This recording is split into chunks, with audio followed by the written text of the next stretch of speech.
আসসালামু আলাইকুম ভিউয়ার্স, আপনি যদি কারোর বিদেশ যাত্রা বা বিদেশে যাওয়া বন্ধ করতে চান, তো এটা হচ্ছে জাদুর মতো কাজ করবে। এটা প্রয়োগ করা মাত্রই হচ্ছে যার উপর আপনি প্রয়োগটা করতেছেন ওই ব্যক্তি আর বিদেশ ভ্রমণ করতে পারবে না, বা বিদেশে যদি যাওয়ার কথা ছিল সে যেতে পারবে না।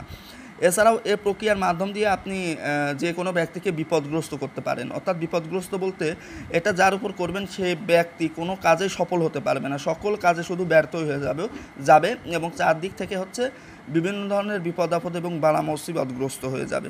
তো এটা কিন্তু হচ্ছে নাজায়েজ কাজে ব্যবহার করা সম্পূর্ণরূপে হারাম। আমি মন্ত্রটা পড়ে শোনাচ্ছি।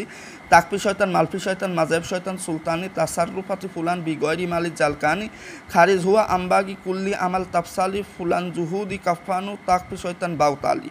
তো এখানে যে স্থানে ফুলান রয়েছে সেই স্থানে সেই ব্যক্তির নামটা উচ্চারণ করতে হবে। আর নাম উচ্চারণের ক্ষেত্রে অবশ্যই হচ্ছে তার ডাক নামটা উচ্চারণ করবেন। তো এটা হচ্ছে দুই কাজে ব্যবহার হয়। একটা হচ্ছে বিদেশ যাওয়া বন্ধ করার ক্ষেত্রে, এবং কোনো ব্যক্তিকে বিপদগ্রস্ত করতে চাইলে এটা ব্যবহৃত হয়, বা এটা জাদুর মতো কাজ করে থাকে।